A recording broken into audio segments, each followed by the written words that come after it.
Des qualités rares derrière le masque. Brillant étudiant, il apprend la médecine en Ukraine pendant 7 ans dans la langue russe.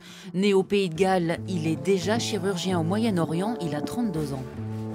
Salam alaikum. اسمي الدكتور عبد الله كمال. أنا جيت من دولة الكويت لاستكمال دراسات التخصص في جراحة العظام في فرنسا. C'est le premier médecin koweïtien accueilli au CHU.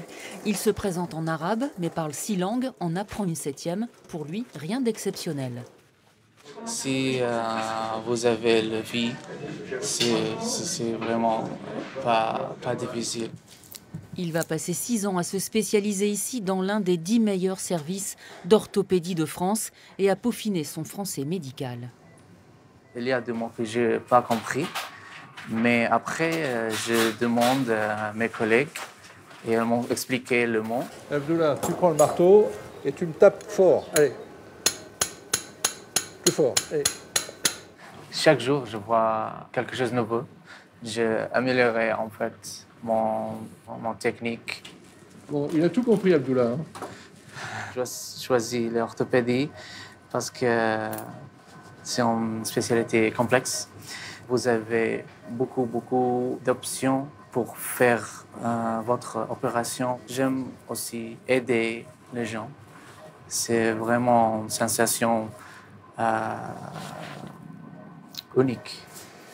Après ces confrontations de savoir, il pourrait, s'il le voulait, opérer en France, mais il a une toute autre intention.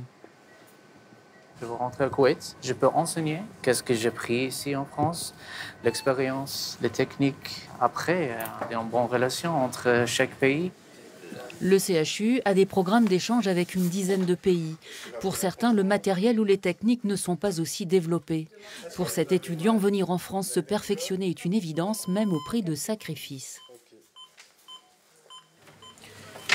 Il faut gagner à nous tous Christian mais c'est une question coûteuse. La fréquence cardiaque, la norme. C'est 80. Arrivé en janvier, il découvre un 3e service de soins. Passage obligé pour devenir manipulateur radio et se familiariser avec les patients. Francophone, aucun problème avec la langue. Pour le reste, il tâtonne. Vous pouvez nous donner combien? 3-4. 3-4.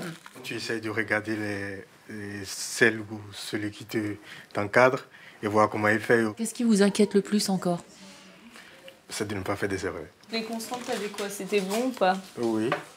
La tension, c'était à 125/77. Ouais. Il y a 6 mois, j'étais dans le même cas que lui. Puis après, c'est quelque chose à apprendre, mais il ne faut pas se renfermer sur soi-même, en fait, il faut s'ouvrir. S'il met ses études au premier plan, trouver l'argent n'a pas été facile pour ce fils de petit cultivateur. C'est pas facile de prendre le billet d'avion, de prendre le visa d'abord. Si je remercie les parents, parce que c'est eux qui m'ont beaucoup aidé. Financièrement, j'ai une bourse de 477 par mois. Et à côté, je travaille dans un supermarché et qui peut me permettre de payer la location et d'autres choses que j'en ai besoin. Mais ce qui coûte le plus à tous ceux qui partent étudier, c'est l'absence des êtres chers. Christian a un remède et s'en remet à la sagesse africaine. On dit toujours, chez toi, c'est là où tu te sens mieux. Il ne faut pas regarder ta souffrance parce que tu sais qu'au bout du fil, tu auras ce que tu veux et que tu te sentiras à l'aise. Le mieux, c'est de ne pas regarder les difficultés d'aujourd'hui et d'aller plus loin.